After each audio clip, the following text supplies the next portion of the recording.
I had the knife pressed against his throat. My hand didn't shake, it never did.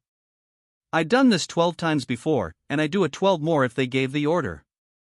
The man beneath me was crying, begging in broken Arabic, his eyes wide with the kind of terror that makes men lose control of their bodies. I felt nothing. That was the point. They'd trained the humanity out of me, replaced it with something colder, sharper, more useful. I was 26 years old, and I was already a ghost, alive on the outside, dead where it counted. The compound smelled like diesel fuel and unwashed men. Concrete walls. Rust-stained floors. A single bulb swinging overhead, casting shadows that made everything look like a nightmare. My unit commander, Khalil, stood in the corner with his arms crossed, watching me with those dead black eyes of his. He didn't need to say anything. I knew what he wanted. What he always wanted. Proof of loyalty. Proof I was still his best weapon. "Do it," Khalil said. His voice was flat, bored almost. Like he was telling me to clean my rifle or take out the trash. I pressed the blade harder. The man whimpered. And then, I don't know how to explain this, I heard something. Not with my ears. Somewhere deeper. A voice that didn't belong in that room, in that moment, in that life I'd built on blood and silence. "Do you trust me?" 3 words. That's all it was. But they hit me like a flashbang grenade, blinding, disorienting, impossible to ignore. My hand froze. The knife stayed where it was, but something inside me cracked. Just a hairline fracture, barely noticeable. But it was there. "Problem, Tariq?" Khalil's voice cut through the moment. He pushed off the wall, his boots heavy on the concrete. "You going soft on me?" I wanted to say no. Wanted to finish the job, prove I was still the man they'd shaped me into. Instead, I pulled the knife back. Stood up. Looked Khalil in the eyes and said, "He's not a threat. We have the information we need." Khalil stared at me for a long time. Long enough that I felt the weight of every man in that compound watching, judging, measuring my worth. Then he smiled, not a friendly smile, but the kind predators give before they strike. "Interesting," he said. He pulled his sidearm, aimed it at the man on the floor, and fired twice. The sound was deafening. The man stopped moving. Khalil holstered his weapon and walked past me, close enough that I could smell the tobacco on his breath. "Don't ever hesitate again, brother. Or next time, it'll be you on that floor." He laughed. The other men followed. And I stood there, alone with a corpse and a question I couldn't answer: who had spoken to me? And why couldn't I stop hearing his voice? Let me rewind. Give you the full picture. Because that moment, that crack in my armor, didn't come out of nowhere. It was the culmination of a life I'd spent building into a fortress. A fortress that was starting to crumble. I grew up in Aleppo, Syria, in a house where strength was currency and weakness was unforgivable. My father, Jamil, was a decorated military officer, chest full of medals, reputation that made men straighten their spines when he walked by. He raised me the way his father raised him, with a firm hand, higher expectations, and zero tolerance for softness. "Men don't cry," he'd say, usually right after hitting me hard enough to make my ears ring. Men endure. Men provide. Men protect. Everything else is weakness. I learned early. Swallow the pain. Hide the fear. Be the stone, not the river. By the time I was 16, I could take a punch without flinching. By 18, I could throw one that dropped grown men. My father was proud. Finally, I was becoming what he'd always wanted, a weapon in human form. When the war came, it felt like destiny. I enlisted before they could draft me. Wanted to prove I was more than Jamil's son, I was a warrior in my own right. They sent me to a training camp in the mountains, where they taught us how to kill efficiently, how to suppress empathy, how to become the kind of men who could do terrible things without losing sleep. I excelled. Top of my class. The commanders noticed. That's how I ended up in Khalil's unit, an elite squad that handled the jobs no one else wanted to touch. Interrogations. Assassinations. The work that keeps wars running but never makes it into official reports. I was good at it. Too good. My hands were steady. My conscience was silent. I became the man my father always wanted me to be. And I thought that meant I'd won. I thought that was strength. I was wrong. The cracks started small. A dream here and there, images of a man with wounds on his hands, reaching toward me. I'd wake up sweating, heart pounding, and tell myself it was just stress. Combat fatigue. Nothing more. Then I started noticing things. The weight of my rifle felt heavier. The faces of the men we interrogated stayed with me longer than they should. And that voice, that impossible voice, started showing up in quiet moments, asking me questions I didn't want to answer. Is this who you were meant to be? Is this strength? Or slavery? Do you trust me? I tried to drown it out. Threw myself deeper into the work. Took more missions. Pushed harder. Became colder. But the voice didn't stop. It got louder. More persistent. Like someone knocking on a door I'd welded shut years ago. And then came the mission that changed everything. We raided a house in Homs, suspected Christian gathering, which was illegal in our territory. My job was simple: search for contraband, arrest anyone who resisted, report back. Standard operation. But when I kicked down the door and swept the room, I found something I didn't expect. 15 men. Sitting in a circle. Praying. No weapons. No resistance. Just peace. The kind of peace I hadn't felt since I was a child. One of them, an older man with a gray beard and eyes that looked like they'd seen everything, stood up slowly, hands raised. Not in surrender. In welcome. Brother, he said in Arabic, his voice calm, you're welcome to join us. We're just praying. I should have arrested him. Should have called it in. Instead, I stood there, finger on the trigger, staring at these men who were about to lose everything, and they weren't afraid. They were peaceful. How? How could they be peaceful when I, the one holding the gun, was terrified? Get out, I heard myself say. All of you. Now. Before my unit gets here. They left. Quickly. Quietly. The old man was the last to go. He paused at the door, looked back at me, and said something that buried itself in my chest like shrapnel. Jesus sees you, Tariq. And he's waiting. How did he know my name? I'd never seen him before in my life. I reported the house empty. Khalil didn't believe me, but he didn't push. Not then. But I knew that moment had marked me somehow. Changed me. And I couldn't go back to who I was before. I thought I knew what strength was. I thought it was control, violence, the ability to endure anything without breaking. I was about to learn I knew nothing.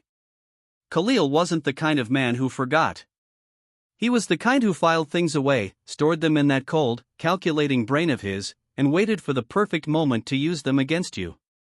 I'd seen him do it to others, men who made small mistakes, showed tiny cracks in their loyalty. He'd wait weeks, sometimes months, then strike when they least expected it. Publicly. Brutally. As a lesson to the rest of us. I knew he was watching me after the Homs incident. I could feel his eyes on me during briefings, during missions, in the mess hall when I thought I was alone. He didn't say anything. Didn't confront me. That was worse. The silence was tactical. He was letting me sweat, letting the paranoia build, letting me wonder when the hammer would fall. It fell 3 weeks later. We were in the command tent, Khalil, myself, and 4 other unit members. The air was thick with cigarette smoke and the metallic tang of weapon oil. Khalil was cleaning his pistol, that same bored expression on his face, when he spoke without looking up. Tariq, tell me something. His voice was conversational, almost friendly. That's how I knew I was in trouble. That house in Homs. The empty one. You're absolutely certain there was no one there? My pulse quickened, but I kept my face neutral. Years of training. Confirmed, sir. Empty. Interesting. He slid the magazine into his pistol, chambered around. The sound echoed in the tent. Because I have 3 separate witnesses who saw 15 men leaving that location approximately 2 minutes after you entered. All of them matching descriptions of known Christian insurgents. The other men in the tent shifted. I could feel their attention laser-focused on me now. In our world, lying to your commander wasn't just insubordination, it was treason. And treason had only one punishment. They must have left before I arrived, I said. My voice was steady, but inside, my mind was racing.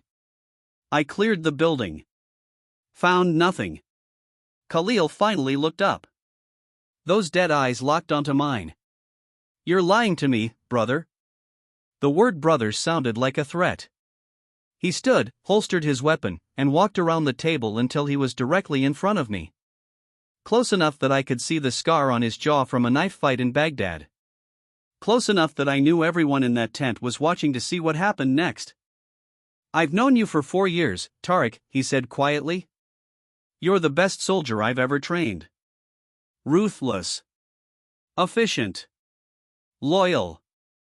Or at least, I thought you were loyal. He tilted his head, studying me like I was a specimen under glass. But lately, you've been different. Hesitating. Questioning. That incident with the prisoner last month. Now this. He smiled, but there was nothing warm in it. So I'm going to ask you once, and I need you to be very honest with me, are you compromised? The tent was silent except for the generator humming outside. Compromised. In our unit, that word covered everything from bribery to blackmail to ideological corruption. It meant you couldn't be trusted. It meant you were dangerous.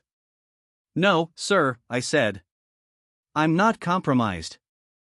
Then prove it. He turned, walked back to the table, and pulled out a manila folder. Opened it.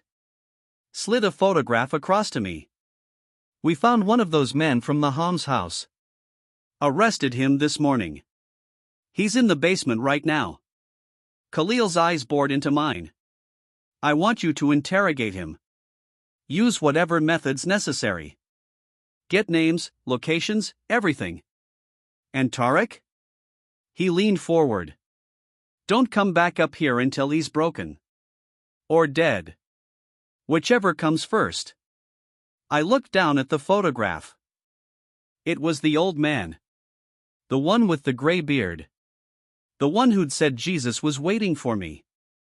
My stomach twisted. Understood, sir, I heard myself say. Khalil nodded slowly. Good. Because if you fail this time, if I sense even a hint of mercy, I'll know exactly where your loyalties lie. And I'll put a bullet in your skull myself. He patted my shoulder, almost affectionately. You're dismissed, brother. Make me proud. The basement was exactly what you'd expect. Concrete floors stained dark with old blood. A single chair bolted to the ground. Tools hanging on the wall, pliers, hammers, blades, electrical equipment. The smell of rust and fear and human waste. I'd been down here dozens of times before. It had never bothered me. Until now. The old man was already secured to the chair, his wrists zip-tied behind him, his face swollen from whatever the guards had already done to soften him up. When he saw me enter, he didn't flinch. Didn't beg. He just looked at me. With those same calm eyes. Like he'd been expecting me. Hello, Tariq, he said softly. I closed the door behind me. Locked it. The sound was final, like a tomb ceiling. You remember me. Of course I remember you. You let us go. He smiled, despite the blood on his teeth. That took courage. That took stupidity, I said. And now you're here. Because of me. No, brother. I'm here because of him. This is where I'm supposed to be. He coughed, winced. And so are you. I picked up the pliers from the table. Standard interrogation tool. Effective. Painful. I'd used them before without hesitation. But my hand was shaking. Just slightly. Enough that I had to grip harder to hide it. I need names, I said. Locations. Everyone in your network. You give me that, and I can make this quick. Easy. You refuse, I held up the pliers. It gets worse. The old man nodded slowly. I understand. You have a job to do. You have a commander to satisfy. You're afraid. His eyes softened. But you're also hearing his voice now, aren't you? You can't make it stop. My jaw clenched. I don't know what you're talking about. Yes, you do. That's why your hand is shaking. That's why you let us go. That's why you're standing here, torn between two masters. He leaned forward as much as his restraints allowed. Tariq, you can't serve both. You have to choose. The man who lives by violence, or the man who conquered death. Your commander's army, or the kingdom of heaven. Shut up. My voice was harsher than I intended. You don't know me. You don't know what I've done. I know you're searching for something you can't find in blood and orders. I know you're exhausted from pretending to be stone when you were made to be flesh. I know. I slammed my fist on the table. The tools rattled. I said, shut up. He went quiet. But he didn't stop looking at me. Those eyes, they weren't accusing. They were compassionate. Like he could see past the uniform, past the scars, past the violence I'd wrapped around myself like armor. Like he could see the boy I used to be, before my father and the war in Khalil turned me into this. They're going to kill you, I said finally. Whether you talk or not. You know that, right? Yes. And you're not afraid? I'm terrified, he said simply. I'm human. Pain scares me. Death scares me. But I have something stronger than fear, brother. I have hope. Because I know where I'm going. And I know who's waiting for me there. He paused. The question is, do you? Before I could answer, the door burst open. Khalil stood in the doorway, 3 armed men behind him. His face was unreadable. Step aside, Tariq. I didn't move. Sir, I'm in the middle of. I said step aside. His hand moved to his sidearm. Now. I moved. Khalil walked past me, directly to the old man. Didn't say a word. Just pulled his pistol, pressed it against the old man's forehead, and looked at me. This is what loyalty looks like, Tariq. Watch carefully. Wait, I started. The old man spoke first. Jesus loves you, Khalil. He died for you too. It's not too late. Khalil pulled the trigger. The sound was deafening. The old man's head snapped back, then forward. His body slumped in the chair. Blood pooled on the concrete floor, spreading slowly toward my boots. I couldn't breathe. Couldn't move. Couldn't process what I just witnessed. Khalil holstered his weapon, turned to me. You've become a liability, Tariq. I've watched you deteriorate over the past month. Whatever's infected you, guilt, conscience, religion, I don't care. But I can't have weak men in my unit. He nodded to the guards. Take him to detention. Strip his rank. He's confined until I decide what to do with him. The guards grabbed my arms. I didn't resist. I was still staring at the old man's body, at the blood on the floor, at the waste of a life taken for no reason other than to prove a point. As they dragged me out, Khalil called after me, you have 24 hours to remember who you are, Tariq. A soldier. My soldier. If you can't, then you're no use to me. And men who are no use to me, he smiled. Well. You saw what happens.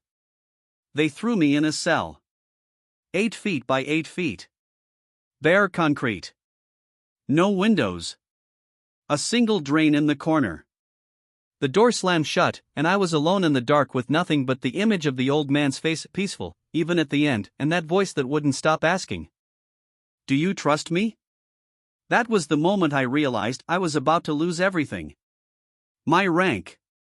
My reputation. My life, probably. Khalil didn't make idle threats. If I didn't prove my loyalty in the next 24 hours, he'd put me in that basement chair. And unlike the old man, I didn't have peace. I didn't have hope. I didn't have answers. All I had was fear. And a question I couldn't escape. If I died tomorrow, where would I go? And who would be waiting for me there? The first hour in that cell, I paced. Back and forth, like a caged animal. 8 steps one direction, turn, 8 steps back. My boots scraped against the concrete, the sound echoing off the walls, mixing with the steady drip of water from a pipe somewhere above me. I counted my steps to keep my mind occupied, to keep from thinking about the old man's blood spreading across the floor, to keep from hearing Khalil's voice, "You have 24 hours." By the second hour, I stopped pacing. Sat against the wall, knees pulled up, head in my hands. This was a nightmare. Had to be. I'd been Khalil's best man for 4 years. 4 years of perfect execution, 0 mistakes, absolute loyalty. How had I gone from elite operative to prisoner in my own compound in less than a month? I knew the answer. That voice. That impossible, relentless voice that had been haunting me since the night I almost killed that prisoner. The voice that asked me questions I couldn't answer. The voice that made me hesitate, made me doubt, made me weak. "Do you trust me? Who are you?" I said out loud, my voice cracking in the darkness. "What do you want from me?" Silence. Just the drip of water. The hum of the generator outside. The distant sound of men talking, laughing, living their lives while mine was falling apart. I'd never felt so alone. By hour 4, the anger came. Hot and bitter, rising from my chest like bile. I stood up, slammed my fist against the concrete wall. Once. Twice. 3 times. My knuckles split open, blood smearing the gray stone, but I didn't care. The pain felt good. Felt real. Felt like something I could control when everything else was spinning out of my grasp. "This is your fault." I shouted at the ceiling, at the voice, at whatever God was playing with my life like it was a game. I was fine before. I had purpose. I had brothers. I had a mission. My voice echoed back at me, mocking. And now what? Now I'm a traitor? A liability? Because of you? No answer. Just silence. The same silence I'd been getting my entire life whenever I needed something beyond myself. When my father beat me, I prayed to Allah for strength, silence. When I watched my first friend die in combat, bleeding out in my arms, I begged for mercy, silence. When I committed acts that carved pieces out of my soul, I asked for forgiveness, silence. And now, when I needed answers more than I'd ever needed anything, that voice, the one that had been so persistent, so intrusive, was gone. "Where are you?" I whispered, sliding back down the wall. "You were so loud before. Why are you silent now?" "Nothing." I pressed my palms against my eyes. Tried to think. Tried to find a way out of this. But every scenario ended the same way, with Khalil's pistol against my skull. He wasn't bluffing. I'd seen him execute men for less. Men who'd served longer, fought harder, bled more. Loyalty was everything in our world, and once you lost it, you were already dead. The bullet was just a formality. I had 24 hours. Maybe less. And I had no plan. No allies. No hope. Just questions. And a God, if he even existed, who refused to answer. By hour 8, the shame set in. That's the thing they don't tell you about shame, it's heavier than guilt. Guilt is about what you've done. Shame is about who you are. And sitting in that cell, in the dark, stripped of my rank and my weapons and my purpose, I finally saw myself clearly. I was a coward. Not because I'd let those men go in harms. Not because I'd hesitated with the prisoner. But because I'd spent my entire life hiding. Hiding behind my father's expectations. Hiding behind my uniform. Hiding behind violence and orders and the illusion that being a good soldier made me a good man. I'd killed for Khalil without question. Tortured men. Destroyed families. And I'd told myself it was duty. Honor. Strength. But it wasn't. It was fear. Fear of being weak. Fear of being rejected. Fear of facing the emptiness inside me that no amount of blood could fill. My father used to say, "Men don't cry." He said it so often it became doctrine. Law. Identity. So I learned to swallow everything: pain, fear, grief, doubt. Pushed it all down into some deep place where it couldn't hurt me. Where it couldn't make me vulnerable. But in that cell, with nothing left to hide behind, it all came flooding back. Every face I'd hurt. Every life I'd taken. Every moment I'd chosen violence over humanity because violence was easier. Because violence was what they expected. Because violence was all I knew. And the worst part? I didn't even know who I was anymore. Strip away the rank, the weapons, the mission. Who was Tariq? What did I believe? What did I want? What did I feel? I didn't know.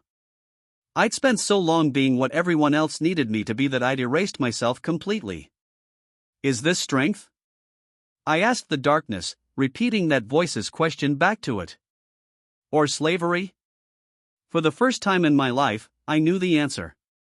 By hour 12, I started praying. Not to Allah. I tried that for years with nothing to show for it except more blood on my hands. This was different. Desperate. I didn't even know who I was praying to. Maybe the voice. Maybe the God the old man had talked about. Maybe just the universe, hoping something out there gave a damn. I don't know what you want from me, I said into the darkness. My voice was hoarse from shouting earlier, barely above a whisper now. I don't know if you're real. I don't know if you even care. But if you are, if you do. I need help. Please. The word please felt foreign in my mouth. Men like me didn't beg. Didn't ask for help. Didn't admit weakness. But I was past pride now. Past dignity. I was a drowning man, and I didn't care how pathetic I looked if it meant someone might throw me a rope. That old man, I continued. He said you were waiting for me. That you saw me. If that's true, my throat tightened. If that's true, then where are you? Because I'm here. I'm listening. I'm ready. I think. I don't know what I'm ready for, but I can't do this alone anymore. I waited. Listened. Hoped for something, a sign, a feeling, a whisper, anything to let me know I wasn't shouting into the void. Nothing. Just the drip of water. The hum of the generator. The sound of my own breathing, ragged and broken. Hours passed. I lost track of time. Could have been hour 15. Could have been hour 20. Didn't matter. The result was the same. Silence. God, if he existed, wasn't answering. By what I guessed was hour 18, I heard footsteps outside my cell. Heavy boots. Multiple men. My stomach dropped. This was it. Khalil had made his decision. I wasn't worth keeping alive. Part of me felt relief. At least it would be over. At least I wouldn't have to keep fighting this war inside my head, this battle between who I'd been and who that voice was trying to make me become.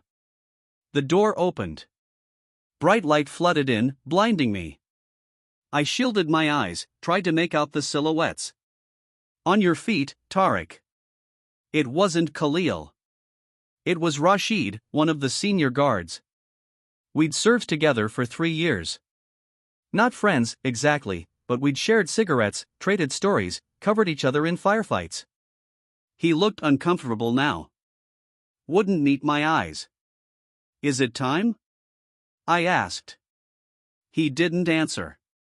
Just gestured for me to stand. I did, my legs shaky from sitting so long. He cuffed my hands in front of me, a small mercy, and led me out of the cell. We walked through the corridor, past cells where other prisoners watched through the bars with dead eyes. Men who'd been here for months, maybe years. Men who'd forgotten what sunlight looked like. Men who'd given up. Is that what I'd become? Another forgotten prisoner? Another casualty of war? Rashid, I said quietly as we climbed the stairs. What's going to happen? He glanced at me, then away. Commander wants to see you. That's all I know. Come on, brother.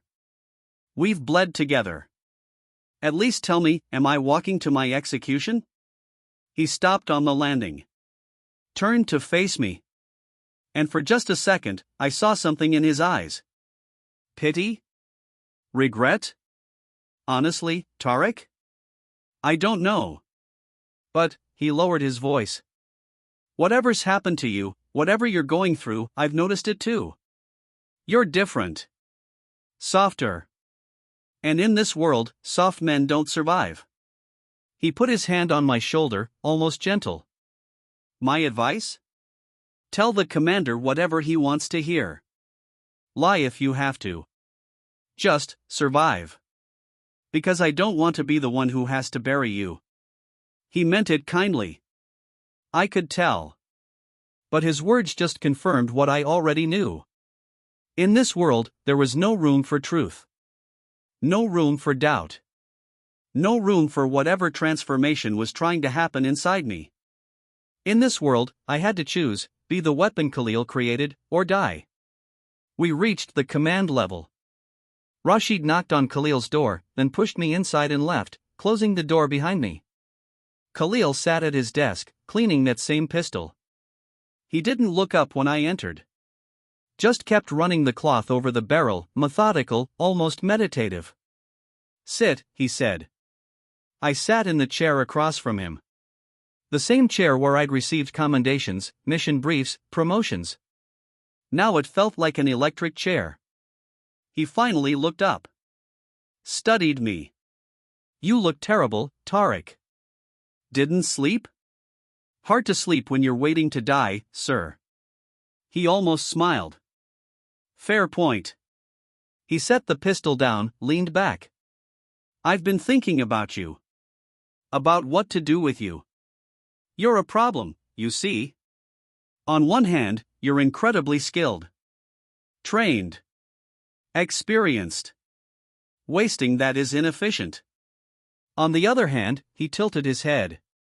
You've been infected with something. Conscience, maybe. Religion. Whatever it is, it's made you unreliable. And unreliable soldiers get people killed. I said nothing. Just waited. So here's my offer, Khalil continued. One mission. Tomorrow. High-value target. Dangerous. Probably suicidal. You complete it, prove your loyalty is still intact, and we forget this whole mess ever happened. You refuse, he picked up the pistol again. Well. You're a smart man. You understand consequences. What's the target? I asked. A Christian safe house. Underground church. 20, maybe 30 members. We have intelligence that they're planning to smuggle Bibles across the border. I want them eliminated. All of them. Men, women, doesn't matter. Send a message that this ideology has no place in our territory. He locked eyes with me. You lead the raid. You pull the trigger. You prove to me that whatever weakness has been growing in you is gone. Can you do that? My blood ran cold. He wasn't asking me to kill enemy combatants. He was asking me to massacre innocents. People whose only crime was believing in something beyond violence and fear. People like the old man. And if I refuse? I asked, though I already knew.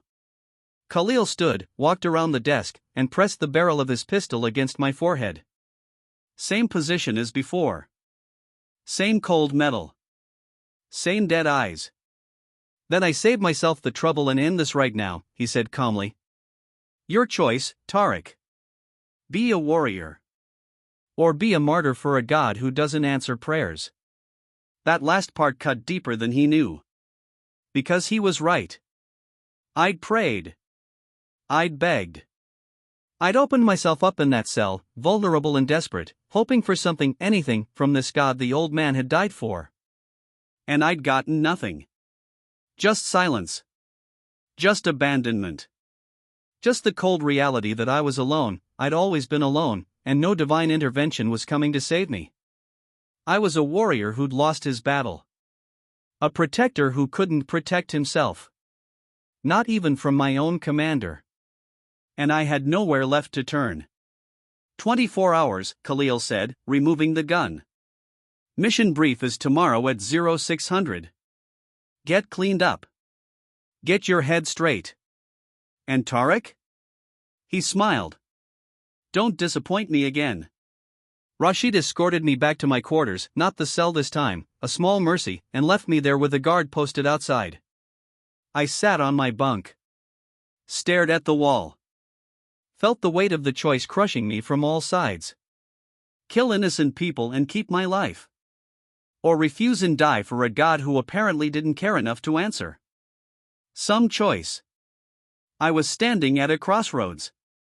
One path, keep fighting my way, survive by becoming a monster. Other path, surrender to his way, whoever he was, and probably die for nothing. The old man's final words echoed in my memory, Jesus loves you. It's not too late. But maybe it was. Maybe I'd gone too far, done too much, killed too many. Maybe that's why God was silent. Maybe that's why the voice had stopped. Because even divine mercy had limits. And I'd exceeded them a long time ago. I lay back on the bunk, closed my eyes, and whispered one last prayer. Not begging this time. Just, honest. I'm lost. I'm broken. I don't know what to do. If you're real, I need you to show me. Because I'm about to do something I can't come back from. And I don't. I don't want to be this person anymore. And then, in the suffocating silence of that room, I did something I hadn't done since I was 7 years old, before my father beat the softness out of me.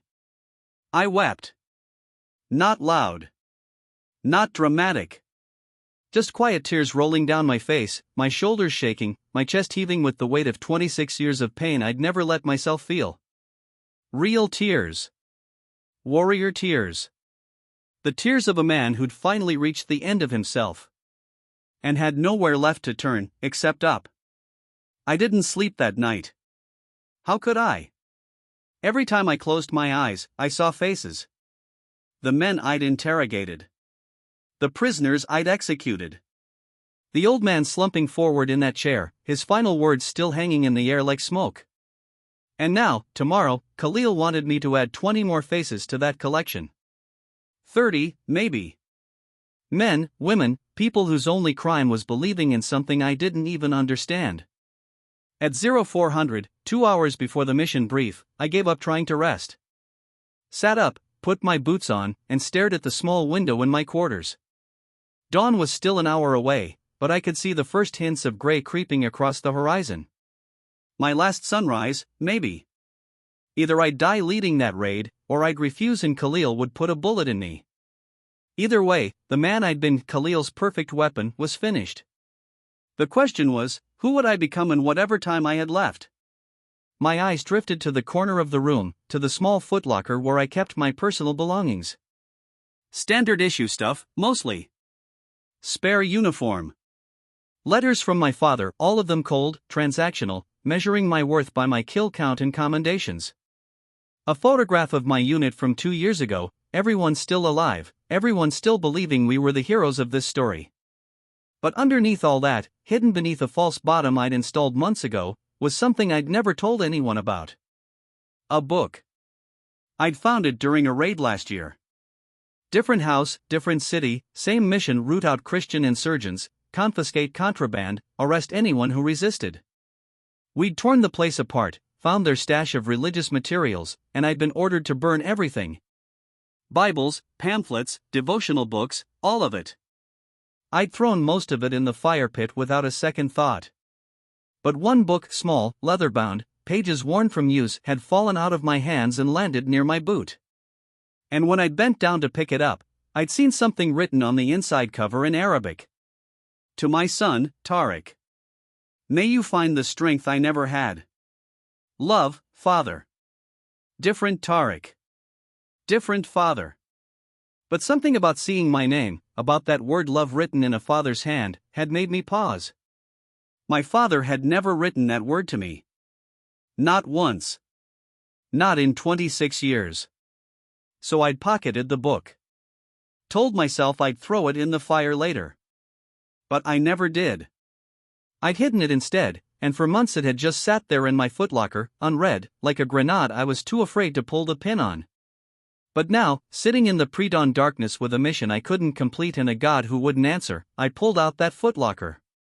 Removed the false bottom. And held that small leather book in my hands. The cover was simple. One word embossed in gold, Injil. The Gospel.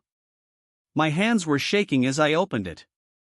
I'd been taught my entire life that the Christian scriptures were corrupted. False. Dangerous.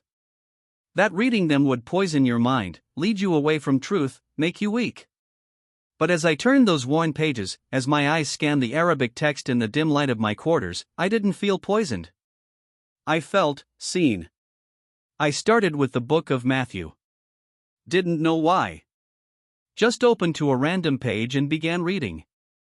The words were strange at first: parables, teachings, stories about a man named Jesus who talked about kingdoms and faith and enemies and love. But then I found something that stopped me cold. Matthew chapter 5, verses 43 through 45. You have heard that it was said, love your neighbor and hate your enemy. But I tell you, love your enemies and pray for those who persecute you, that you may be children of your Father in heaven. I read it again. Then again. Love your enemies? Pray for those who persecute you? That wasn't strength, that was insanity. That was suicide. How could any warrior, any soldier, any man survive in this world if he loved the people trying to kill him? But something about those words burrowed into my chest. Because I'd spent my entire life hating. Hating the enemy. Hating the weak. Hating the part of myself that wanted to be something other than a weapon. And what had it gotten me? A cell. A death sentence. A soul so scarred I didn't recognize myself anymore. What if there was another way? I kept reading. Flipped through pages, searching for something I couldn't name. And then I found it. Matthew chapter 11, verses 28 through 30. Come to me, all you who are weary and burdened, and I will give you rest. Take my yoke upon you and learn from me, for I am gentle and humble in heart, and you will find rest for your souls. For my yoke is easy and my burden is light. Rest. When was the last time I'd felt rest? Real rest, not just the absence of combat, but actual peace. The kind where you could close your eyes and not see corpses. Where you could breathe and not feel the weight of every life you'd taken pressing down on your chest like concrete. I couldn't remember. Maybe never. My father had taught me that rest was for the weak. That warriors were always vigilant, always ready, always hard. My commanders had reinforced it: sleep light, trust no one, stay sharp or die. And I'd internalized it so deeply that I'd forgotten what it felt like to put down the armor, even for a moment. But this Jesus, this man the old man had died for, this God the voice might belong to, you, was offering something I didn't know was possible. Rest. For my soul. I kept reading. Lost track of time. The words pulled me deeper, story after story of Jesus encountering people the world had thrown away. Prostitutes. Tax collectors. Lepers. Criminals. The weak, the broken, the rejected. And he didn't condemn them. Didn't use them. Didn't turn them into weapons. He healed them. Forgave them. Loved them. Even when they betrayed him.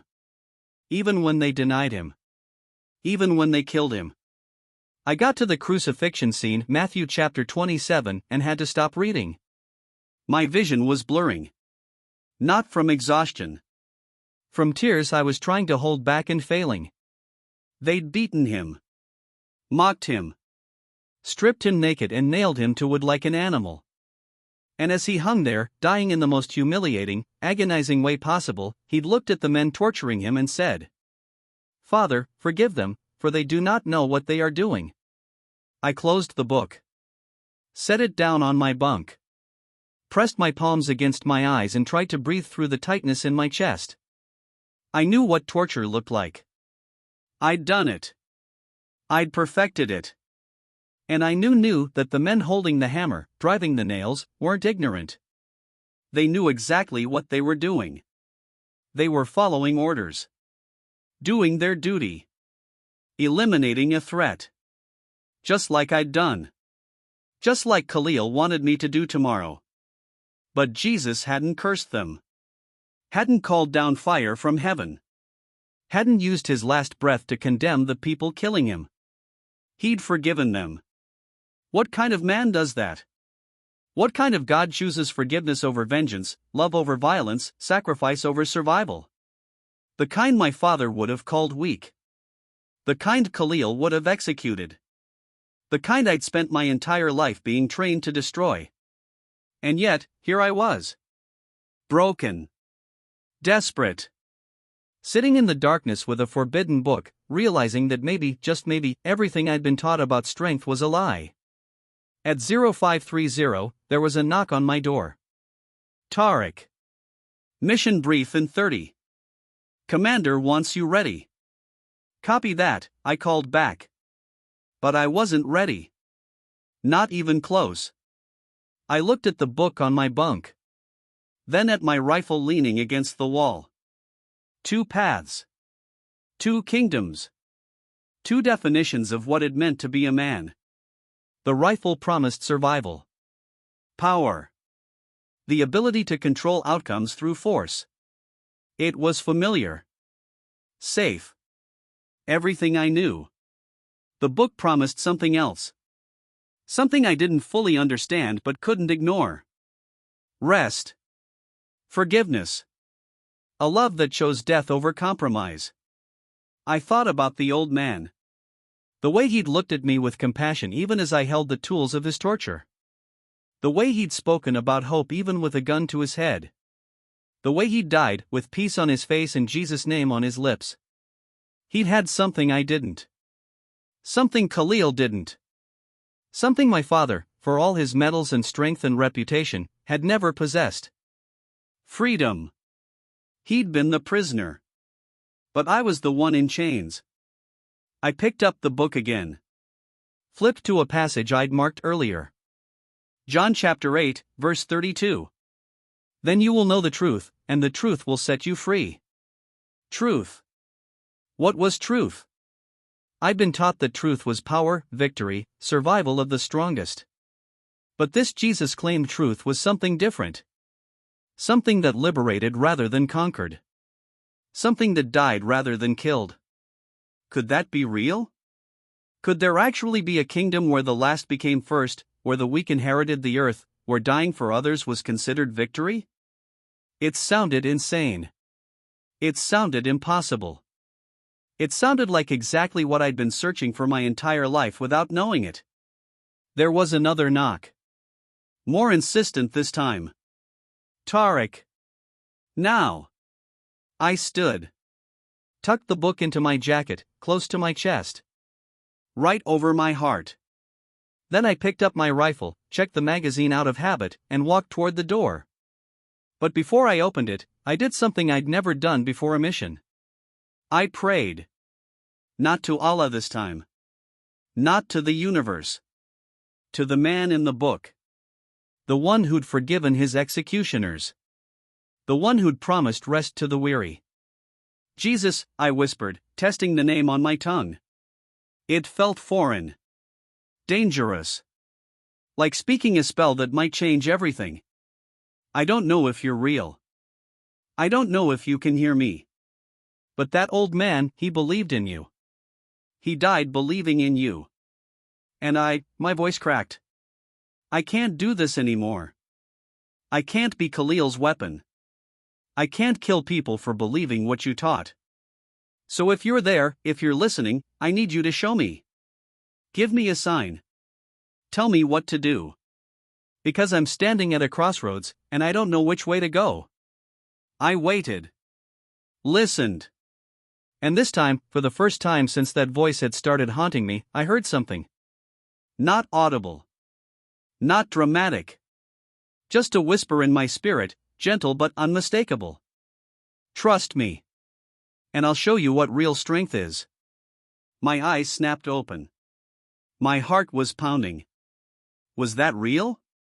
Or was I so desperate for guidance that I was manufacturing voices in my head? Another knock. Tariq.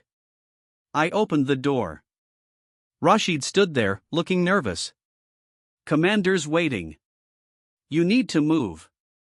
I'm coming, I said. But as I followed him down the corridor toward the briefing room, toward Khalil and the mission that would define everything, I made a decision. I was standing at a crossroads. One path, keep fighting my way, survive by becoming what they needed me to be, live as a slave to violence and fear. Other path, surrender to his way, this Jesus, this impossible God who chose death over compromise and called it victory. The first path was familiar. Proven. Everything I knew. The second path was mystery. Risk.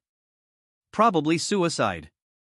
But the first path had brought me here, to a cell, to a death sentence, to a life so empty I didn't even recognize myself anymore. Maybe it was time to try the second path. Maybe it was time to trust. I reached the briefing room. Put my hand on the door. And whispered one more prayer before I walked in. Okay, Jesus. I'm yours. Show me what you've got. Then I opened the door. And the real battle began. The briefing room was exactly as I remembered, harsh fluorescent lights, tactical maps spread across the table, the smell of strong coffee and cigarette smoke hanging in the air like a warning. Khalil stood at the head of the table, 3 other senior operatives flanking him. They all turned when I entered, their eyes measuring me, judging whether I was still useful or just another problem to be eliminated. Tariq, Khalil said, his voice neutral. Sit. I sat in the chair directly across from him. Close enough to see the calculation in his eyes. Close enough to smell the gun oil on his hands. Close enough to know that if this went wrong, I wouldn't make it out of this room alive. He slid a folder across the table. Target location. Christian safe house in the old district. Intelligence suggests they gather every Sunday morning for worship services. Approximately 25 to 30 individuals. Mix of men, women, possibly children. He pointed to a photograph, a nondescript 2-story building, crumbling facade, bars on the windows. Your team will breach at 0700 during their service. Maximum noise, maximum shock. Rules of engagement: eliminate all targets, confiscate materials, burn the building. Make it loud. Make it public. Send a message. I opened the folder. Studied the photographs. Floor plans. Surveillance images of people entering and leaving, ordinary people, families, old men who looked like somebody's grandfather. People like the old man Khalil had executed. Questions? Khalil asked. I had 1,000 questions. But only one mattered. Why me? I asked, looking up from the folder. You have other team leaders. Better ones, apparently, since you've deemed me compromised. Why give me this mission? Khalil leaned back in his chair, that predatory smile returning. Because, Tariq, I want to see what you'll do. You're either going to prove that you're still my soldier, still the weapon I trained, or you're going to confirm my suspicions that you've been infected with this religious weakness. He lit a cigarette, took a long drag. Either way, I'll have my answer. And we can move forward accordingly. It was a test. Of course it was. Khalil didn't do anything without multiple layers of strategy. If I completed the mission, he'd know I was still controllable. If I refused, he'd have justification to execute me as a traitor. Win-win for him. Lose-lose for me. Unless I chose a third option. Understood, sir, I said, closing the folder. When do we deploy? 0645, your team is waiting in the armory. Rashid will be your second. You have 45 minutes to gear up and brief them. He stood, walked around the table, and put his hand on my shoulder, almost affectionate, except I could feel the threat in his grip. Don't disappoint me, Tariq. I've invested too much in you to watch you throw it away for a fairy tale. I won't disappoint you, I said. It wasn't a lie. Not exactly. I just didn't specify whose expectations I was meeting. He released my shoulder, satisfied. Dismissed. And Tariq? Come back victorious, or don't come back at all. I left the briefing room, the folder tucked under my arm, the book still pressed against my chest beneath my jacket. The weight of both felt symbolic, one path in each hand, one choice in each heartbeat. I didn't go to the armory. Not right away. Instead, I detoured to the chapel. Yes, we had a chapel. Ironic, considering what we did for a living.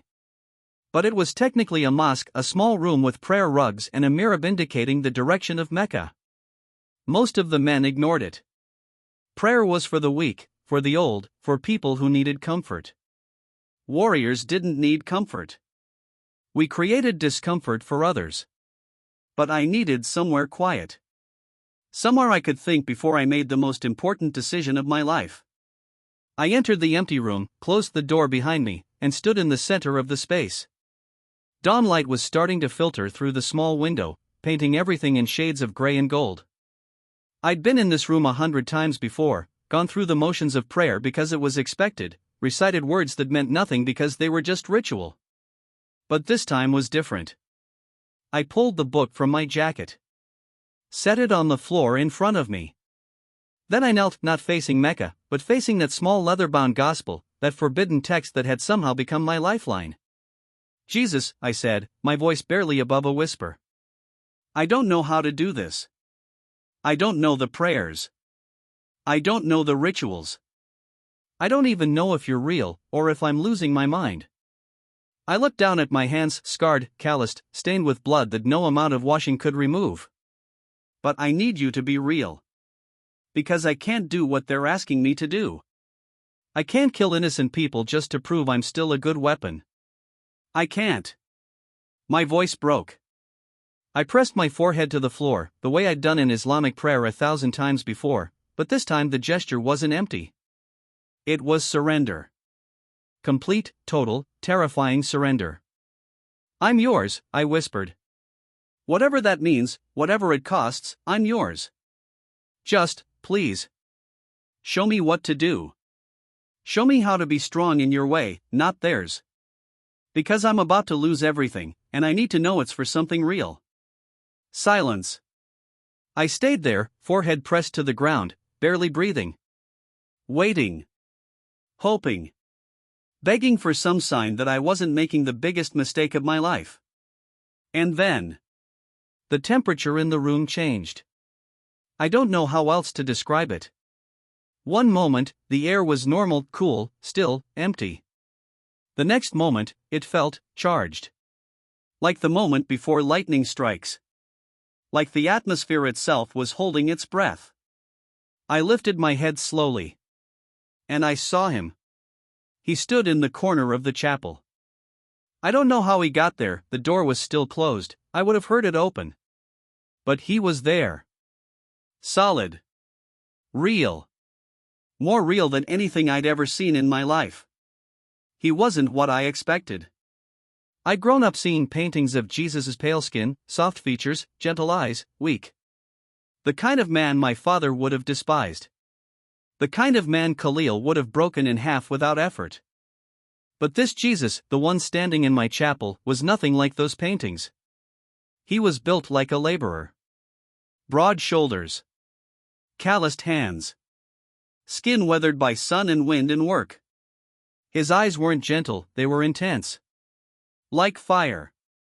Like a soldier who'd seen battle and come out the other side victorious. There were scars on his wrists, his feet, visible even in the dim light. Battle scars. Execution scars. Warrior scars. He really looked at me, and I felt like every wall I'd ever built, every mask I'd ever worn, every lie I'd ever told myself was being stripped away in an instant. He saw everything.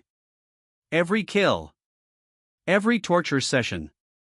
Every moment of violence and cruelty and cowardice. He saw the blood on my hands, the darkness in my soul, the brokenness I tried so hard to hide. And he didn't flinch. "Tariq," he said. His voice was command and compassion wrapped together. The voice of a king who'd earned his authority through sacrifice, not violence. "Stand up." I stood. My legs were shaking so badly I thought I'd collapse, but I stood. He walked toward me. Each step deliberate, purposeful, like a commander inspecting his troops. He stopped directly in front of me, close enough that I could see the depth in his eyes, the power radiating from him like heat from a forge. "Do you know who I am?" he asked. "Jesus," I whispered. My voice sounded small. "Broken. You're Jesus." He nodded. "And do you know why I'm here?" I shook my head. I couldn't speak. Couldn't process what was happening. This was impossible. Visions didn't happen to men like me. God didn't appear to murderers, to weapons, to people who'd spent their entire lives doing everything opposite of what he taught. Jesus reached out and put his hand on my shoulder. The same place Khalil had touched me earlier, but the effect was completely different. Khalil's touch was threat. Control. Ownership. Jesus' touch was invitation. "I'm here," he said, "because you called me. Because you surrendered.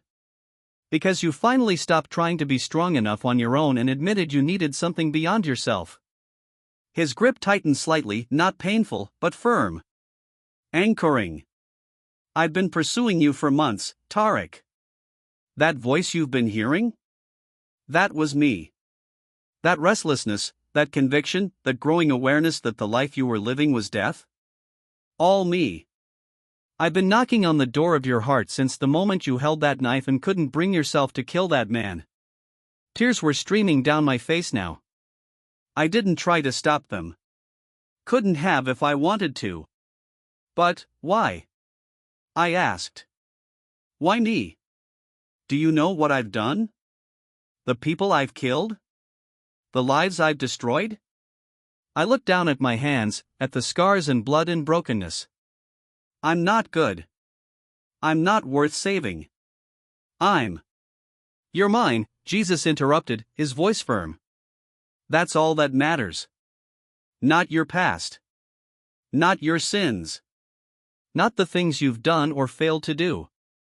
You are mine. He moved his hand from my shoulder to the back of my neck, the gesture almost brotherly. I know what you've done, Tariq. I was there. Every mission. Every interrogation. Every life you took. I saw it all. His eyes softened, but the intensity didn't diminish. And I'm still here. Because I didn't come for the righteous. I came for people exactly like you, the broken, the lost, the ones the world has turned into weapons and thrown away. I don't deserve this, I choked out. No one does. That's the point. He smiled then, and it wasn't the smile of someone mocking me or pitying me. It was the smile of someone who'd already won the battle and was inviting me to share in the victory. Grace isn't about deserving, brother. It's about love. And I love you. Enough to die for you. Enough to pursue you into the darkest places of your life. Enough to stand here right now and tell you, there's another way. What way? I asked desperately. Khalil wants me to kill innocent people. If I refuse, he'll execute me. If I run, he'll hunt me down. There's no way out. I'm trapped. Jesus' expression grew serious. You're not trapped. You're standing at the crossroads I've been leading you toward this whole time. One path, continue serving fear and violence and death. Other path, serve me. Lay down the sword. Become the man I created you to be, not the weapon they've tried to make you. But that path leads to death, I said. Yes, he agreed. It probably does. Death to your old life. Death to your reputation. Maybe physical death, I won't lie to you about that. Following me is dangerous. It cost every one of my original disciples their lives. It will cost you everything you've built your identity on. He paused, let that sink in. But here's what they don't tell you about death, Tarek, it's not the end. It's the beginning. Because I specialize in resurrection. I take dead things and make them live again. I take broken warriors and turn them into my army. I take men who've only known violence and teach them what real strength looks like. What does real strength look like? I asked. He released my neck, stepped back, and held out his hands, palms up, scars visible. This. Strength is choosing love when hate is easier. Choosing forgiveness when vengeance is justified. Choosing to die for others rather than making others die for you. His eyes locked onto mine with an intensity that made my chest ache.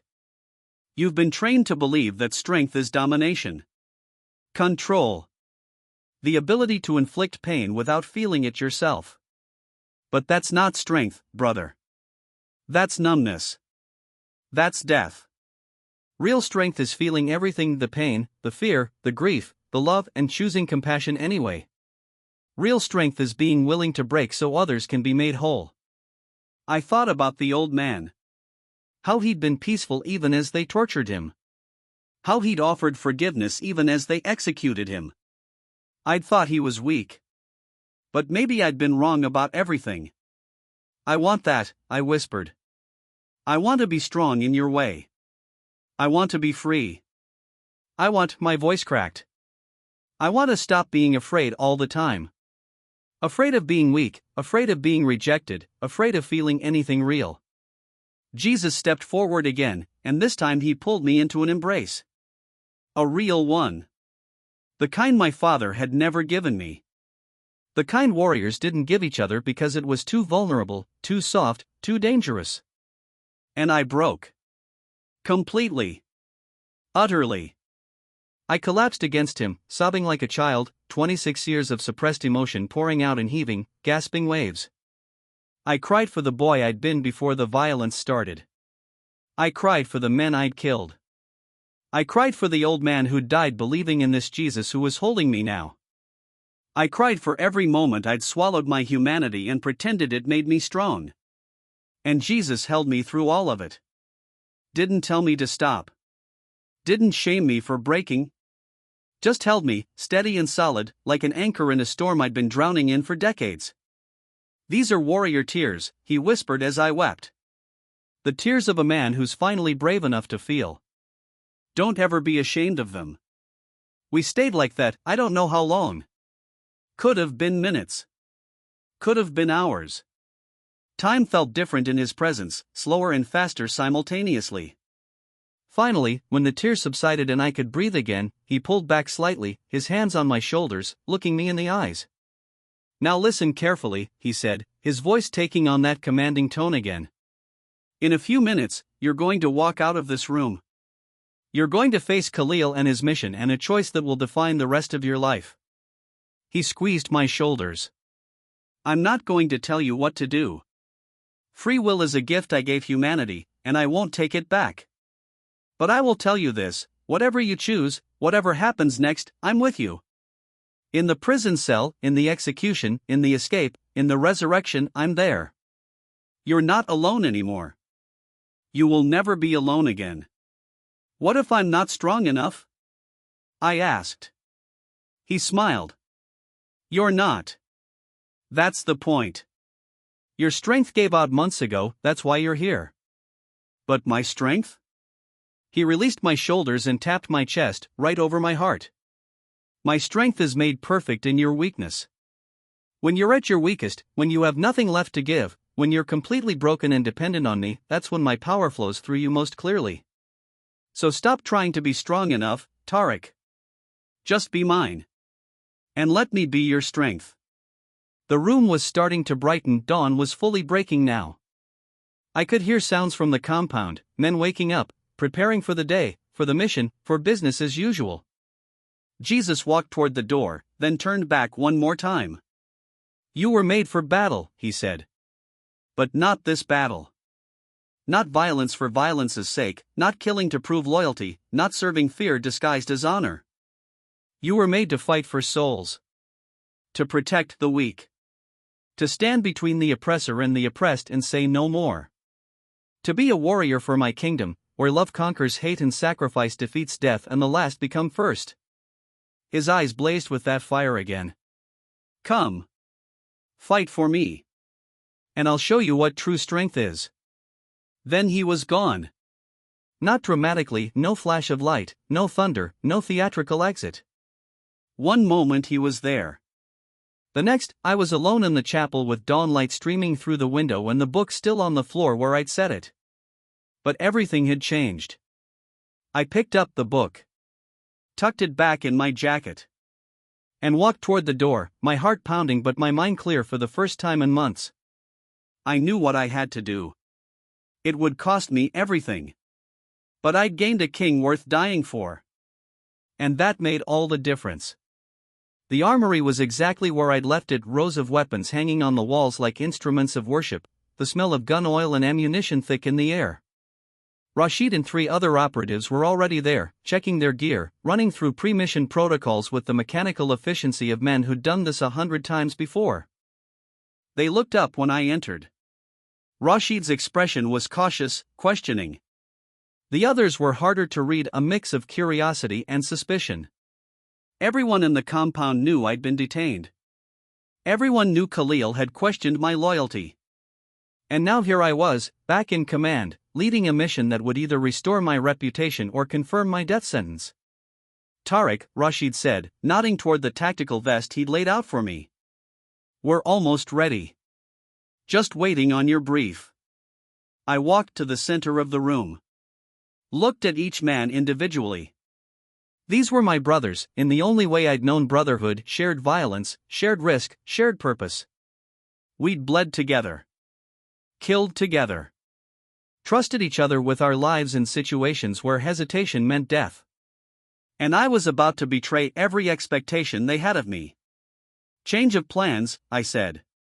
Rashid's eyebrows raised. Sir? I pulled the mission folder from my jacket, opened it, and showed them the photographs. The safe house. The surveillance images of families entering and leaving. The floor plans that marked exits, choke points, optimal breach locations. This is our target, I said. Commander Khalil wants us to raid it during their morning service. Eliminate everyone inside. Men, women, children. Make it public. Send a message. I closed the folder. I'm not doing it. The room went silent. Absolutely silent. The kind of silence that precedes violence. One of the operatives, Hassan, a veteran who'd served under Khalil longer than anyone, spoke first. You're not doing it? Tariq, this isn't a debate. This is a direct order from the commander. You refuse, you're a traitor. We're all witnesses. I know, I said. I was surprised by how calm my voice sounded. No tremor. No fear. Just certainty. I'm refusing the order. And I'm asking you to refuse it with me. Hassan laughed, a bitter, disbelieving sound. You've lost your mind. The detention, the pressure, it broke something in you. He looked at Rashid. We need to report this. Now. But Rashid didn't move. He was staring at me with an expression I couldn't quite read. Why? He asked quietly. Why are you doing this? I could have lied. Could have manufactured some tactical reason, some strategic justification that would make sense in their worldview. But I was done lying. Done hiding. If I was going to die for this, I was going to die telling the truth. Because I met Jesus, I said. The words hung in the air like a grenade with the pin pulled. Hassan's hand moved toward his sidearm. You're a murtad. An apostate. You converted to Christianity? I didn't convert to anything, I said, keeping my voice level. I met a man who showed me what real strength looks like. Who told me that courage isn't killing people who can't fight back, it's refusing to kill them even when it costs you everything. I looked directly at Hassan. I've spent 4 years following orders without question. Torturing. Executing. Destroying. And every day, I've felt myself dying inside. Becoming less human. More machine. Is that strength? Or is that slavery? That's duty, Hassan spat. That's what separates warriors from cowards. No, I said. That's what turns warriors into murderers. There's a difference. Hassan pulled his weapon. Aimed it at my chest. Step away from the gear, Tariq. Hands where I can see them. You're under arrest for apostasy and treason. I raised my hands slowly. Didn't reach for my own weapon. Didn't make any threatening moves. Just stood there, looking at a man I'd fought beside for years, who was now ready to shoot me for choosing a different path. Hassan, I said quietly. Do you remember Fallujah? When we were pinned down in that building, surrounded, no backup coming? You took a round in the leg. I carried you 3 blocks under fire to the extraction point. You told me later I saved your life. His jaw tightened. I remember. I'm asking you for the same courtesy now. Let me walk away. You don't have to come with me. You don't have to agree with me. Just, let me go. I can't do that, Hassan said, but his gun hand wavered slightly. Khalil will kill me if I let you escape. Then tell him I overpowered you. Tell him I pulled a weapon. Tell him whatever keeps you alive. But I'm not killing innocent people today. I'm done. Rashid stepped forward, positioning himself between Hassan's gun and me. Lower the weapon, Hassan. Hassan's eyes widened. What? Rashid, he's a traitor. He's our brother, Rashid said firmly. And he saved both our lives more times than I can count. I don't understand what's happening to him. I don't agree with his choice. But I'm not shooting a man who bled for me because he decided he can't kill civilians. He looked at me over his shoulder. I'm not going with you, Tariq. I can't. But I'm not stopping you either. Rashid, this is insane. Lower the weapon. Rashid's hand moved to his own sidearm. Not threatening, just ready. We tell the commander he escaped before we could stop him. That's the story.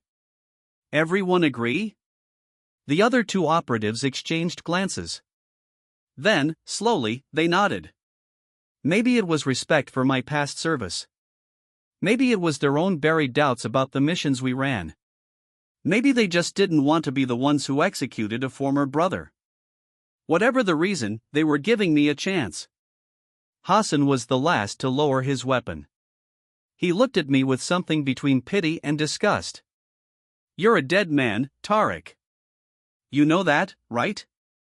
Khalil will hunt you. He'll find you. And when he does, he'll make you wish you'd let me shoot you now. Probably, I agreed. But at least I'll die as myself. Not as someone else's weapon. I moved toward the door, keeping my hands visible, not making any sudden movements. Rashid followed me out into the corridor, leaving the others behind. Once we were alone, he grabbed my arm. Where will you go? I don't know, I admitted. Away from here. Maybe find that Christian community Khalil wants destroyed. Warn them. Help them escape. Rashid stared at me like I was speaking a foreign language. You're going to help them? The enemy? They're not the enemy, brother. They never were. We just called them that to justify what we did to them. I put my hand on his shoulder.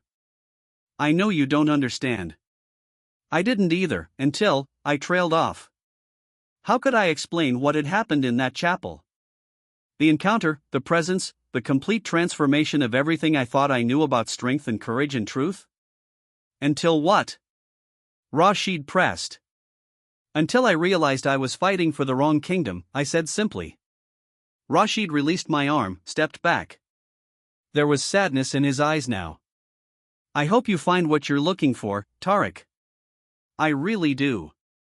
But I think you're making the biggest mistake of your life. Maybe, I said. Or maybe I'm finally making the first right choice I've ever made. I turned and walked away. Didn't run. Didn't look back. Just walked through that compound like I belonged there, like I was on a legitimate mission, like I wasn't abandoning everything I'd built my identity on. I made it to the main gate before I heard the alarm.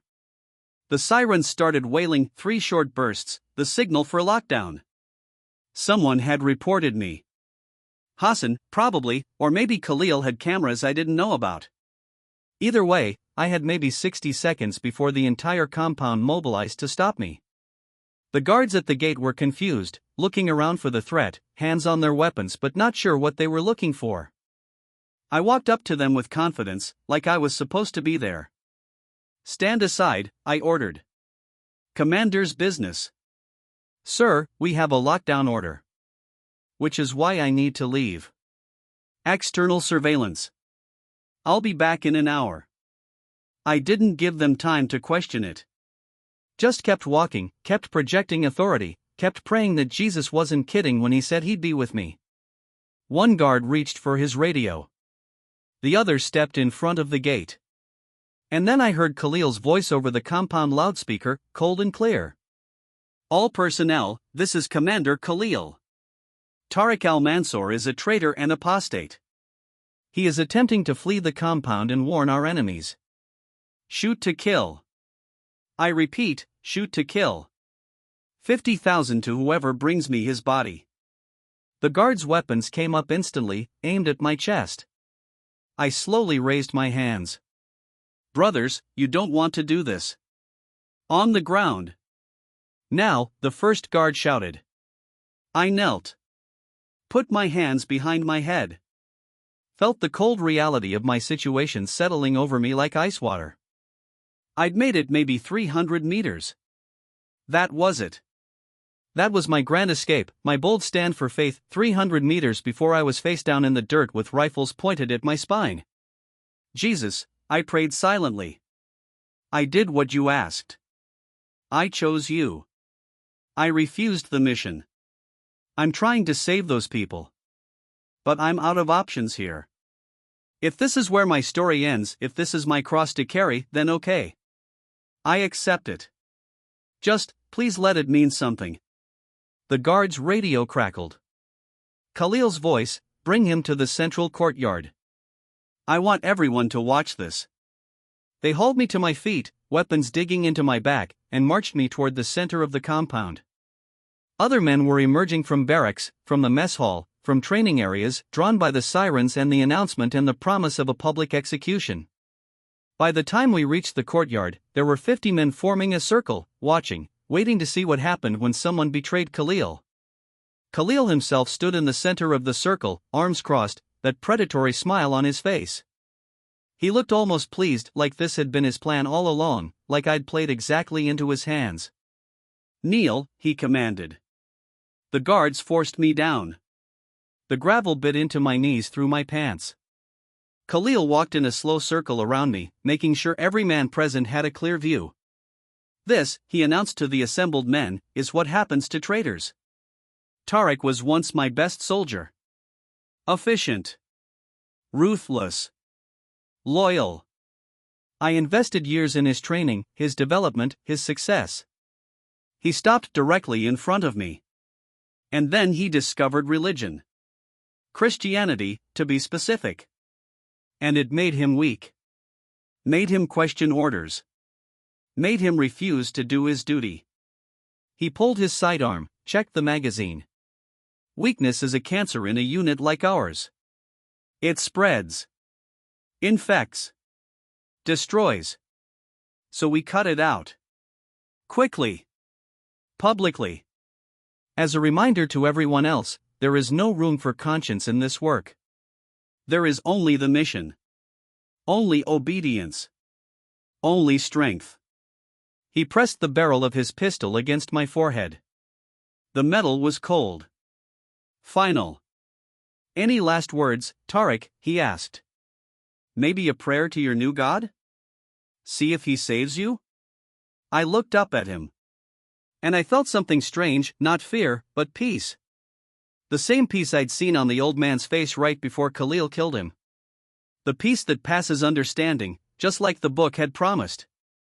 I forgive you, I said. Khalil's smile faltered. What? I forgive you, I repeated, louder this time.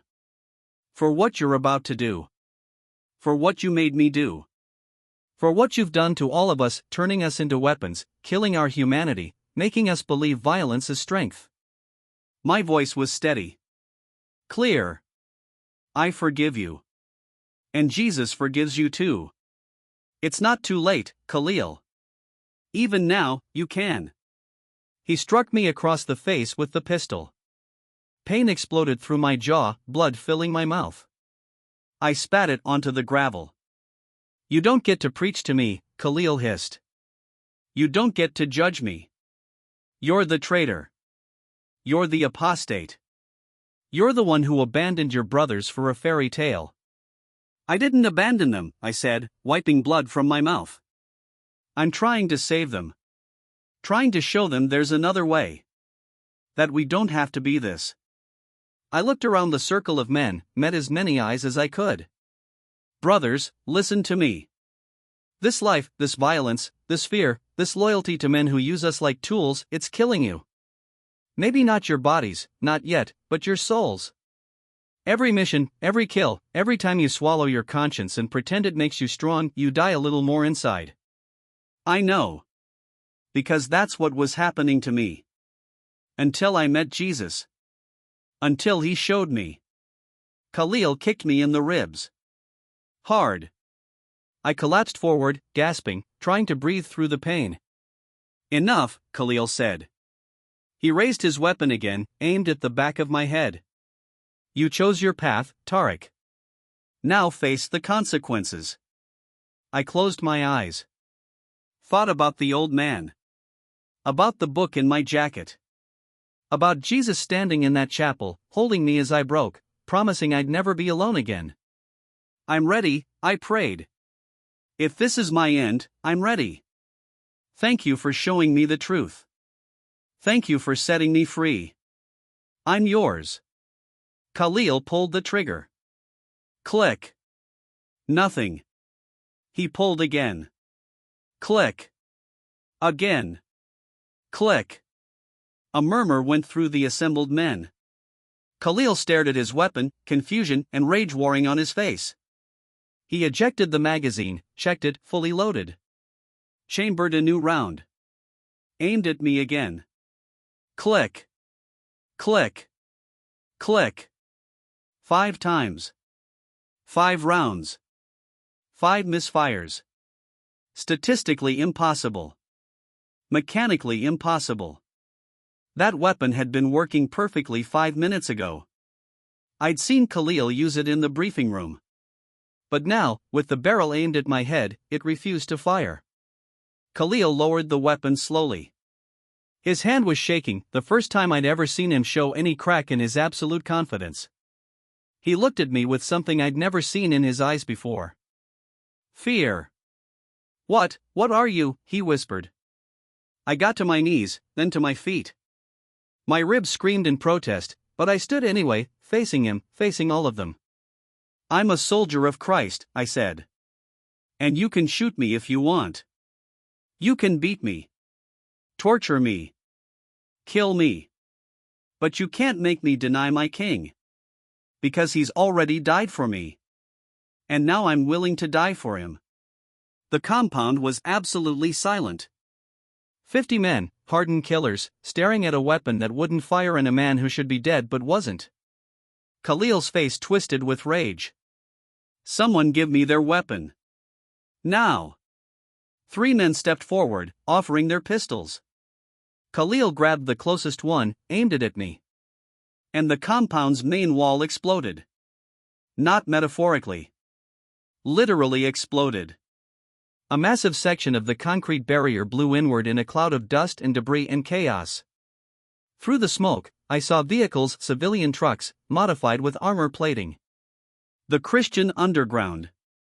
They'd come. But how did they know? I told you I'd be with you, that voice whispered in my spirit. Did you think I meant just in death? I mean in deliverance too. Gunfire erupted. The compound descended into chaos, men scrambling for positions, returning fire, trying to organize a defense against an attack they hadn't anticipated. In the confusion, someone grabbed my arm. Rashid. Go, he shouted over the noise. Now. While everyone's distracted. Come with me, I said. He shook his head. This is still my life, Tariq. I can't just leave it. But you can. So go. Live. And maybe, he trailed off, emotions I'd never seen from him flickering across his face. Maybe you're right. Maybe there is another way. I don't know. But you don't belong here anymore. He pushed me toward the breach in the wall, toward the smoke and chaos and the impossible rescue that I hadn't earned and didn't deserve but was being given anyway. I ran. Through the courtyard. Over the rubble. Past men shooting and dying and screaming. I heard Khalil's voice bellowing orders, trying to regain control, but the sound grew fainter as I pushed through the smoke toward those vehicles. A man leaned out of the passenger side, old, bearded, familiar somehow even though I'd never seen him before. Tariq, he called. The old man was my brother. He told me about you. Get in. I dove into the vehicle. It lurched forward, racing away from the compound, away from my old life, toward something I couldn't even imagine yet. As we sped through the streets, my ribs aching, my face bleeding, my entire world turned inside out, I started laughing. Not hysterical laughter. Joyful laughter. The laughter of a man who'd been dead and was somehow, impossibly, alive. I'd chosen Jesus. I'd lost everything. My rank. My brothers. My father's name. My reputation. My safety. But I'd found a kingdom worth dying for. And apparently, I'd found a king who specialized in resurrection. The vehicle didn't stop until we were 30 kilometers outside the city, deep in the rural outskirts where dirt roads replaced pavement and olive groves provided cover from aerial surveillance. My ribs were screaming with every bump and pothole, my jaw was swelling from where Khalil had struck me, and my hands wouldn't stop shaking from adrenaline and shock and the impossible reality of what had just happened. I was alive. Khalil's weapon had misfired 5 times. The Christian underground had breached the compound at exactly the right moment. And now I was in a truck full of strangers who somehow knew my name, racing toward an unknown destination, having thrown away everything I'd spent 26 years building. The driver, a man in his 50s with graying hair and steady hands, glanced at me in the rearview mirror. You're bleeding pretty badly.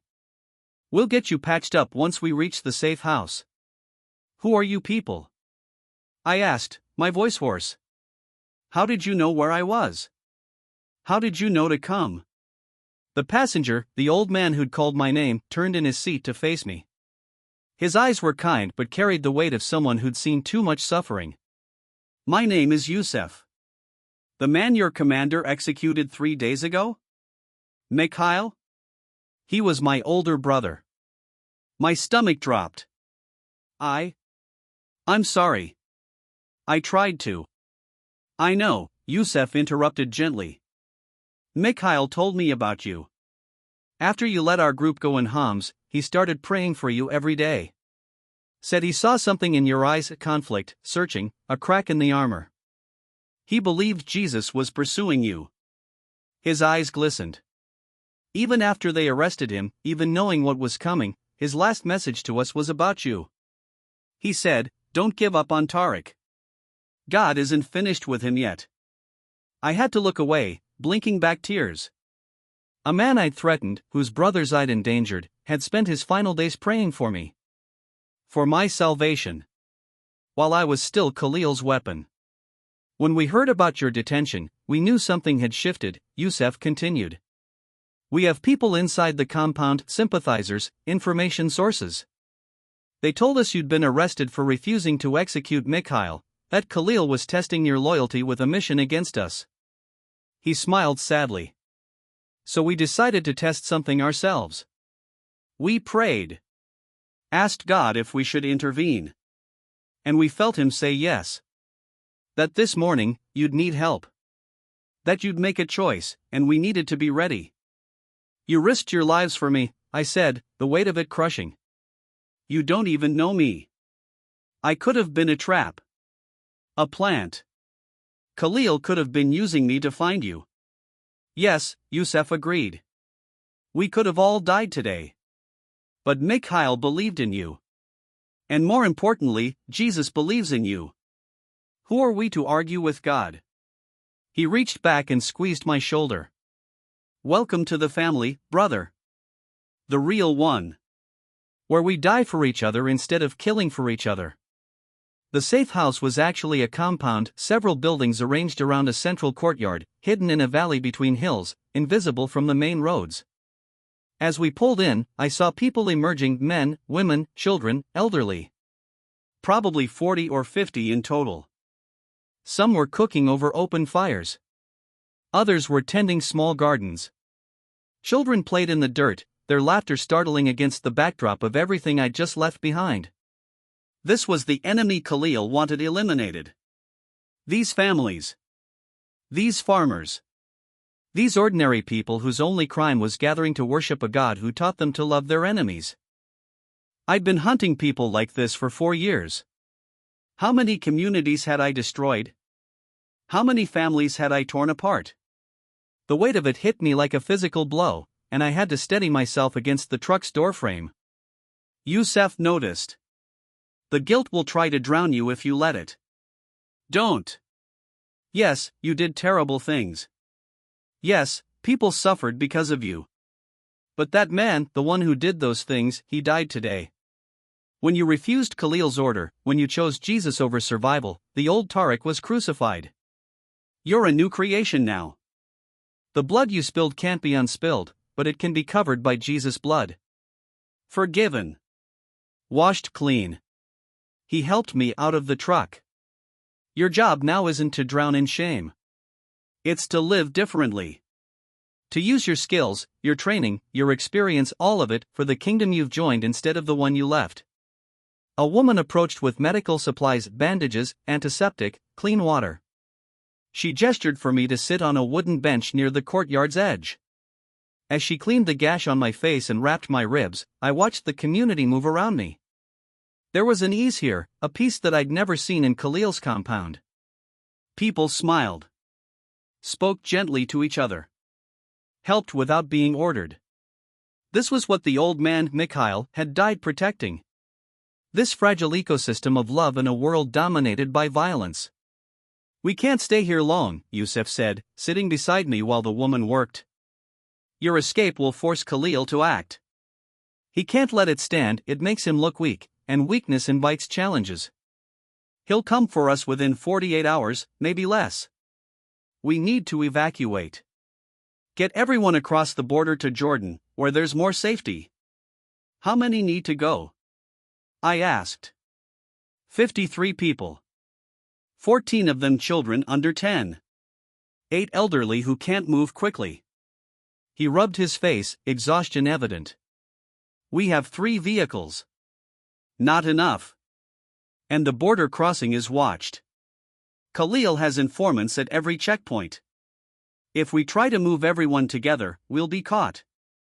My mind automatically shifted into tactical mode, years of training taking over. You need a diversion. Something that pulls Khalil's attention away from the border. Makes him commit resources somewhere else while you move the civilians. Exactly, Youssef said. But what kind of diversion would work against someone like Khalil? I looked at him. Me. I'm what he wants most right now. His best soldier went rogue, humiliated him publicly, and escaped. His reputation is damaged. He needs to make an example of me to restore order. I stood, ignoring the protest from my ribs. So we give him what he wants. I stay behind. Draw his forces here. While he's focused on capturing me, you move the families out through alternative routes. By the time he realizes it's a feint, they'll be across the border. That's suicide, Youssef said flatly. Khalil will bring his entire unit. 50 trained killers against one man? You won't last an hour. I don't need to last. I just need to buy you time. I looked around the compound, at the children playing, at the families who'd shown me more grace in 1 hour than I'd shown anyone in 26 years. I owe a debt I can never repay. To Mikhail. To every person I've hurt in God's name. But I can pay this. I can stand between them and danger. That's what Jesus did, right? Stood between humanity and the violence they deserved? Youssef studied me for a long moment. Then he stood, placed both hands on my shoulders, and looked me in the eyes. You're serious about this? Completely. You understand you're probably going to die? That we might not be able to come back for you? That this could be my cross to carry, I finished. Yes. I understand. And I'm ready. He pulled me into an embrace, the second real one I'd received in my life, after Jesus in the chapel. You're already becoming the man God created you to be, brother. A protector. A warrior for the right kingdom. He released me. But you're not doing this alone. I'm staying with you. So are 5 others, men who've been soldiers, who know combat, who can help you hold this position. Youssef, you don't have to. Yes, I do, he said firmly. Mikhail gave his life believing you'd come into the family. I'm not letting his investment die because I wasn't brave enough to stand with you. Besides, he smiled grimly, someone needs to teach you how Christians fight. It's different from what you're used to. How so? We win by dying well. Not by killing well. Over the next 6 hours, we prepared. The families packed essentials, said tearful goodbyes, and loaded into vehicles that would take them on a circuitous route toward the border, traveling at night, through back roads, guided by locals who knew every path the military ignored. Meanwhile, Youssef and 5 others, all former military like me, all having left that life for Jesus, helped me fortify the compound. We weren't trying to hold it against a full assault. That was impossible. We were creating a theater of resistance, something that looked dangerous enough to require Khalil's full attention and resources. Booby traps on the approach roads, nothing lethal, just obstacles that would slow vehicles and create noise. Defensive positions that appeared stronger than they were. Radio chatter designed to suggest more fighters than actually existed. Classic deception tactics, but inverted. Instead of trying to win, we were trying to lose slowly. As we worked, the men told me their stories. How they'd found Jesus. What it had cost them. The families they'd left behind. The shame of being called traitors by people who once called them brothers. One man, Samir, former intelligence officer, laughed bitterly as he rigged a tripwire. My father disowned me. Told everyone I died. Held a funeral and everything. Said he'd rather have a dead son than a Christian one.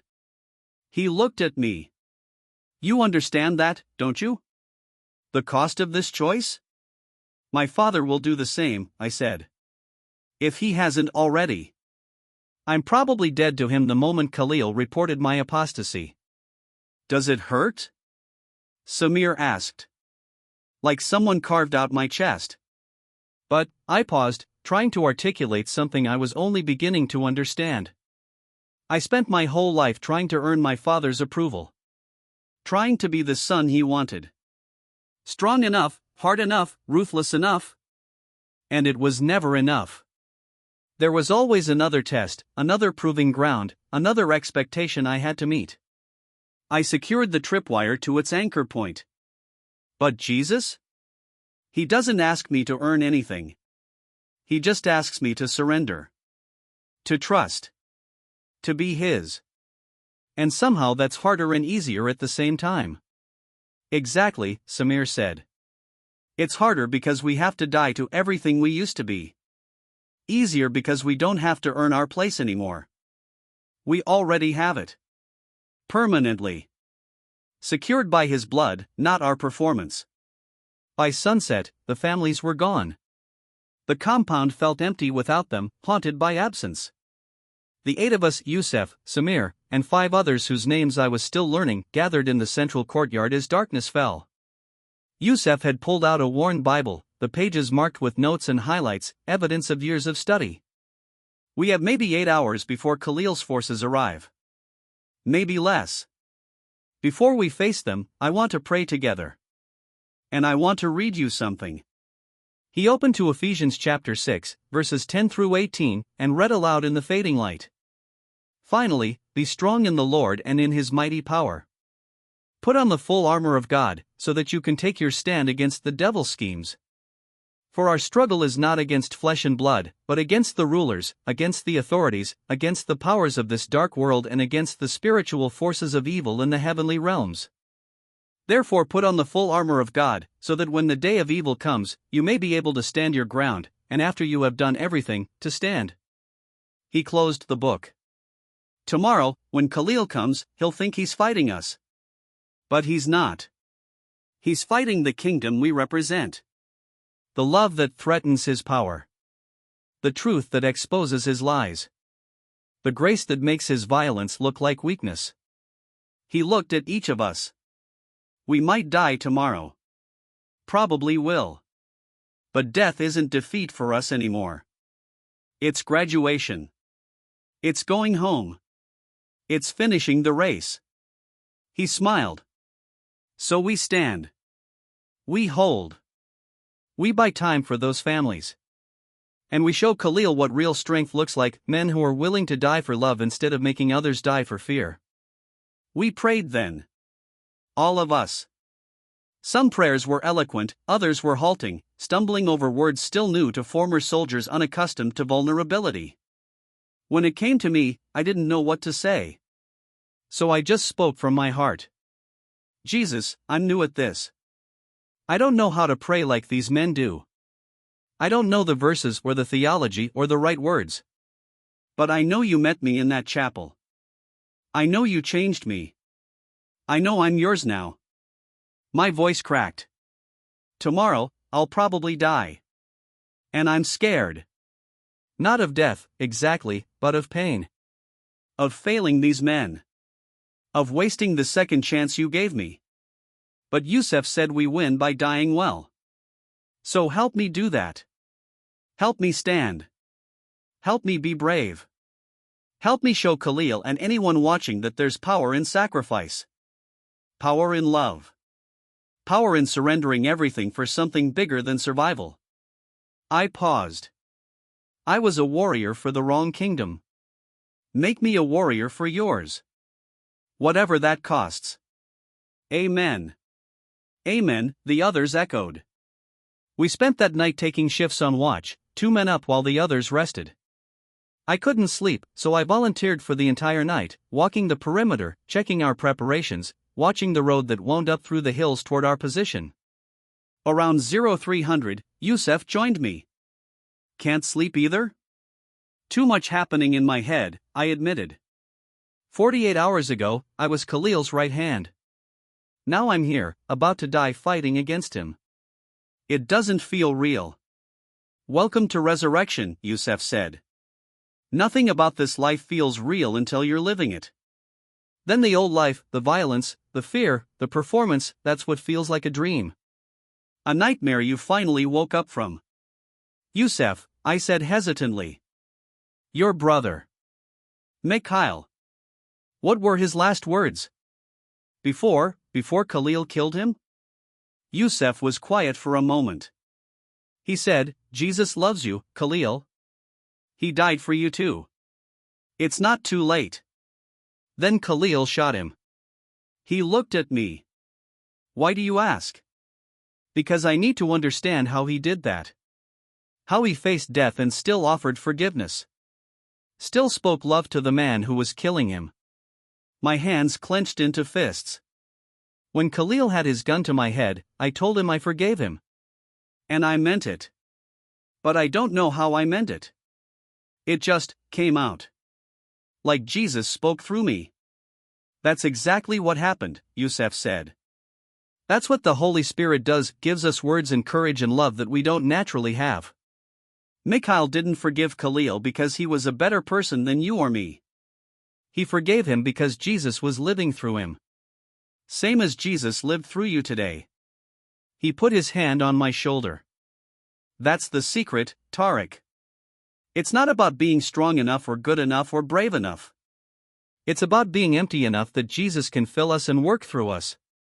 Our weakness becomes the space where his strength shows up. We stood there in comfortable silence, watching the stars, waiting for dawn and whatever it would bring. At 0600, as the first light crept over the hills, Samir called from the north watchtower. Movement on the road. Multiple vehicles. Tactical formation. This was it. Khalil had come. I picked up my rifle taken from the compound armory during the chaos and checked the magazine. Full. Ready. But even as I went through the familiar motions, I knew something had changed. This weapon wasn't an extension of my identity anymore. It was just a tool. One I'd use if necessary, but not one I'd worship. My identity was somewhere else now. Secured by scars on someone else's hands. Brothers, I called to the others. They're here. Get to positions. Remember the plan. We're not trying to win. We're trying to testify. To show them there's another way. To buy time for our families. I looked at each face. I'm honored to stand with you. Whatever happens, it's been an honor. The honor is ours, Yusef said. Now let's show them what warriors of the king look like. We took our positions as the first vehicle crested the hill. The final battle had begun. But this time, I was fighting for the right kingdom. And that made all the difference. I'm recording this testimony from a small room in Amman, Jordan. It's been 18 months since that morning in the compound. 18 months since I stood with 7 brothers against Khalil's forces. 18 months since everything I thought I knew about strength, courage, and victory was turned completely upside down. Let me tell you how that battle ended. Because it didn't end the way you might think. Khalil brought 40 men. They surrounded the compound by 0630, established a perimeter, and began their assault at 0700 exactly when the Christian service would have been taking place if we hadn't evacuated everyone. The irony wasn't lost on me. Khalil thought he was attacking a congregation of defenseless civilians. Instead, he found 8 former soldiers who'd chosen to die protecting them. The firefight lasted 3 hours. We weren't trying to kill, that wasn't the mission anymore. We were creating noise, movement, the appearance of significant resistance. Making Khalil commit his full force to this location while our families crossed the border 100 kilometers away. But here's what happened that I still can't fully explain. Around hour 2, I was in a defensive position on the second floor of the main building, providing covering fire while Samir repositioned. A round caught me in the shoulder, punched through my tactical vest like it was paper, spun me around, dropped me to the floor.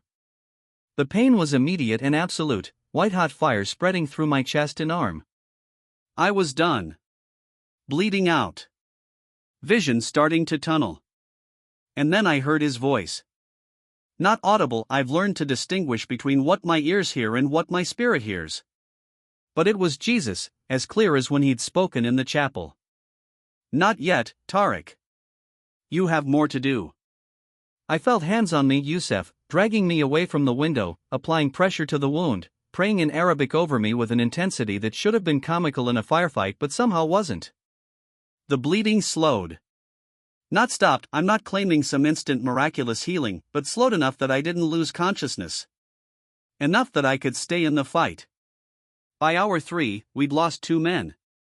Brothers I'd known for less than a day but who'd become family in the way that only shared sacrifice can create. They died while covering retreats, drawing fire away from others, buying minutes with their lives. The kind of death my father would have called honorable, except he would have misunderstood the honor. They didn't die to prove they were strong. They died to protect the weak. That's the difference.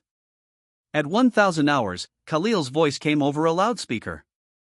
Tariq. I know you're in there. This is pointless. Surrender now and I'll make it quick. Keep fighting and I'll make you watch your new brothers die slowly. I looked at Yusef.